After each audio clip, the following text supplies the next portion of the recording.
Good morning, boys and girls, moms and dads, everybody in Viewerland. Happy Generator Monday.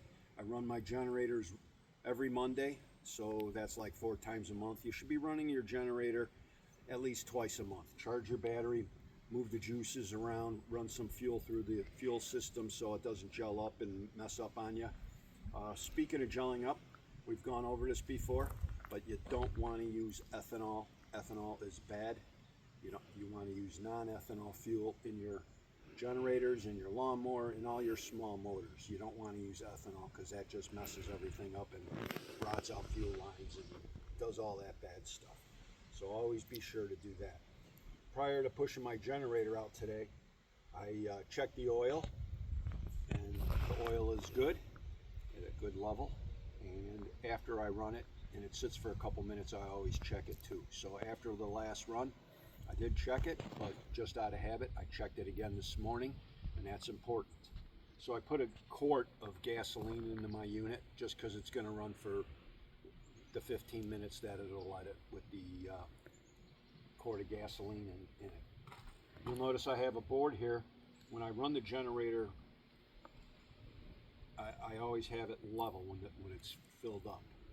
But today we want to drain the tank all the way, and we're going to run it through the carburetor all the way. So you put it on the board to just kind of put it on an angle like that. And when you see that angle, it'll drain the fuel tank, it'll drain it all out, and everything will be good.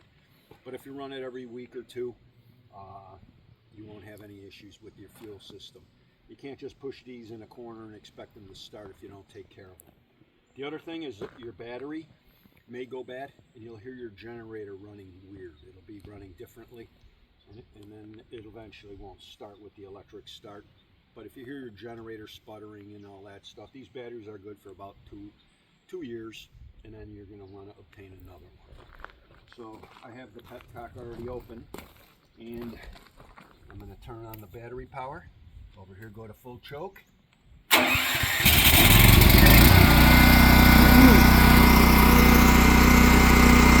It's running on gasoline. So you can see that we would get 9375 starting watts and 7500 running watts. And we went over that chart on how to determine what you can run and can't run all at the same time. So make sure you refer to the chart in our previous videos. But now that this one's been running for a minute, we're going to go ahead and plug the shop back in just to put a load on it. You don't want to let a generator run a long time without a load on it.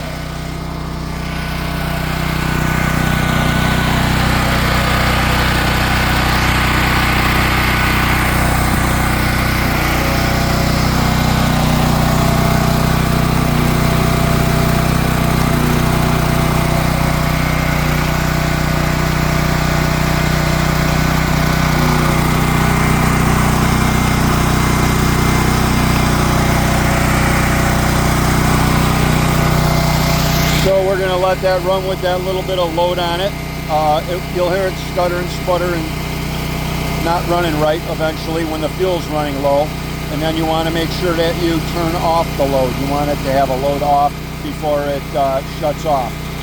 So preferably before it stutters and sputters, you can shut the load off. But leave the load on for like, I got 10 minutes worth of gas in there, or 15 minutes worth of gas. I'll let it run for 10 minutes. So. And then once it's done, I'll unplug the generator, and then I'll run it dry by going to full choke, put the petcock off, and then it'll start a couple of times, and then it won't start anymore. Then you know your carburetor's good and dry for storage for the next week or two. So let's walk over to the 24 kW Generac.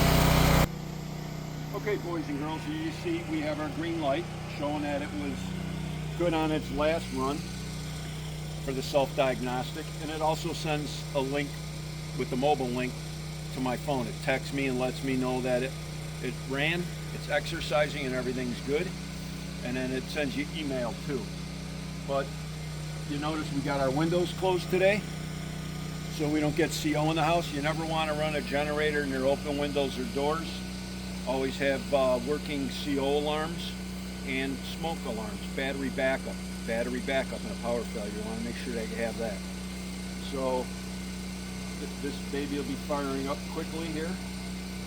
It runs on natural gas. You remember we talked about this is a 24 kW, but when it runs on natural gas, we're getting 21 kW because natural gas doesn't burn as efficient as propane, so you get less than the rated wattage out of your generator that way. So you never want to open these up because they're auto start.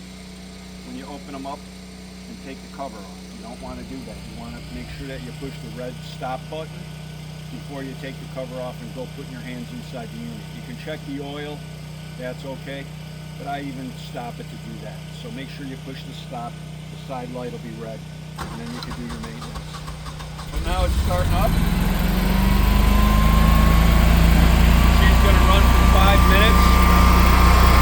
And you can see we got a green light, so that means all the self-diagnostics and everything checked out this week, and everything's good. So that's it. Be safe, be smart out there, take care.